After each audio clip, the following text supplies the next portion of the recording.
আয় করতেছি ওখানে বেশিক্ষণ লাগবে না, শুধু বক্তব্য লেখা।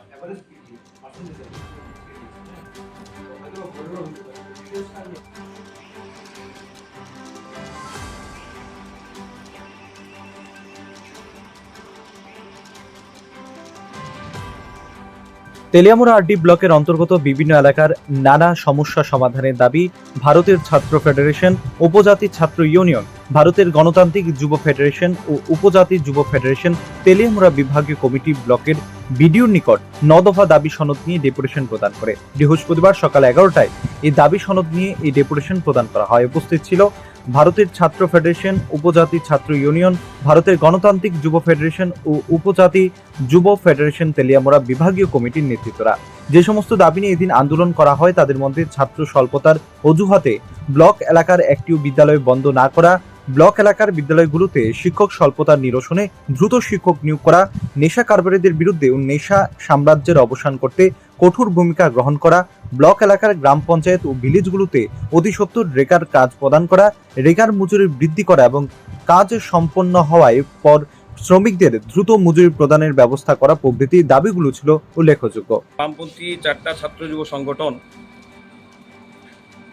ভারতের ছাত্র ফেডারেশন, উপজাতি ছাত্র ইউনিয়ন, ভারতের গণতান্ত্রিক যুব ফেডারেশন এবং উপজাতি যুব ফেডারেশন তেলিয়ামুড়া বিভাগীয় কমিটি সম্প্রতিকালের মধ্যে আমরা লক্ষ্য করছি আমাদের তেলিয়ামুড়া ব্লক এলাকার সাধারণ জনগণ নানা সমস্যায় জর্জরিত আছে। তাদের সমস্যাগুলো সমাধানের জন্য আমাদের সংগঠনের 4টি সংগঠনের তরফ থেকে আমরা 9 দফা দাবি নিয়ে আজকে ব্লক ডেভেলপমেন্ট অফিসারের সাথে ডেপুটেশনে মিলিত হয়েছিলাম। আমরা ওনার হাতে আমাদের দাবিপত্র উঠিয়ে দিয়েছি। উনি দাবিগুলির যৌক্তিকতা সম্পর্কে সহমত পোষণ করেছেন এবং সংশ্লিষ্ট দপ্তরগুলিতে ওই বিষয়গুলি উত্থাপন করা এবং দাবিগুলি পূরণের জন্য ব্যবস্থা গ্রহণের আশ্বাস দিয়েছেন। আমাদের দাবিগুলির মধ্যে মূলত ছিল কোনো অবস্থাতেই যাতে ব্লক এলাকার কোনো বিদ্যালয় স্বল্প ছাত্র থাকার অজুহাত দেখিয়ে বন্ধ না করা হয়। ব্লক এলাকার বিদ্যালয়গুলিতে শিক্ষক স্বল্পতা আমরা দেখছি, সেই বিদ্যালয়গুলিতে শিক্ষক স্বল্পতা দূরীকরণের জন্য শিক্ষক নিয়োগের জন্য আমরা দাবি জানিয়েছি। তাছাড়া আমরা দেখেছি ব্লক এলাকার বিভিন্ন জায়গায় নেশা কারবারিদের বিরুদ্ধে এবং নেশা সাম্রাজ্যের অবসান করতে কঠোর ভূমিকা যাতে প্রশাসন থেকে নেওয়া হয় তার জন্য আমরা দাবি জানিয়েছি। ব্লক এলাকার গ্রাম পঞ্চায়েত এবং ভিলেজগুলিতে অতি সত্বর কাজ প্রদান করা। এই 2024-25 অর্থবছর শুরু হয়েছে, আজকে 3 মাস হয়ে গেছে, 4 মাসে পড়ল। এই 4 মাসের মধ্যে আমাদের ব্লক এলাকার কোনো পঞ্চায়েতে বা ভিলেজে এখন পর্যন্ত রেগার কাজ কেউ পাননি। সম্প্রতি বর্ষাকাল, এই বর্ষাকালের মধ্যে শ্রমিকরা এমনিতেই কাজকর্ম পাচ্ছেন না। তার মধ্যে যদি গ্রামীণ অর্থনীতির মেরুদণ্ড হিসেবে রেগাকে বন্ধ করে রাখা হয় তাহলে আমাদের যেই গ্রামীণ এলাকায় যে শ্রমিকরা আছে তাদের পেটে লাথি মারার সমান হবে। তার জন্য আমরা দাবি জানিয়েছি যেন অতি সত্বর রেগার কাজ প্রদান করা হয় এবং মজুরি বৃদ্ধি করে কাজ সম্পন্ন হওয়ার পর দ্রুত যেন তাদের মজুরি প্রদান করা হয়।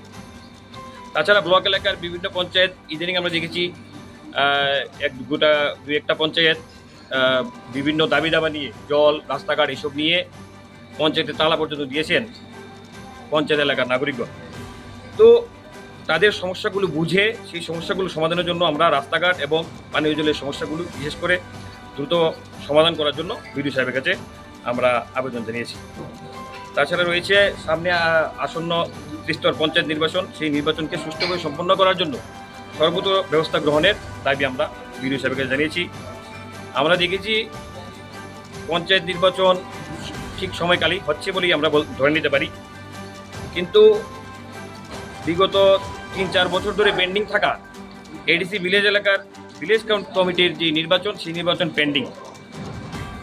কী কারণবশত করা হচ্ছে না সেটা নির্বাচন কমিশন বলতে পারবেন, রাজ্য নির্বাচন কমিশন বলতে পারবেন। কিন্তু আমরা চাইছি এডিসি এলাকার জনগণের নাগরিক অধিকার রক্ষার স্বার্থে অতি দ্রুত ভিলেজ কমিটির নির্বাচন যেন রাজ্য নির্বাচন কমিশন সম্পন্ন করেন। এই দাবিগুলো আমরা নিয়ে বিডিও সাহেবের লোকে মূলত দেখা করেছি এবং উনি সহমত পোষণ করে এই দাবিগুলি সংশ্লিষ্ট দপ্তরে বা সংশ্লিষ্ট ডিপার্টমেন্টে উনি এগুলো উত্থাপন করবেন এবং দাবিগুলো পূরণে আমাদের সাহায্য করবেন। ব্যুরো রিপোর্ট, প্রগতি নিউজ।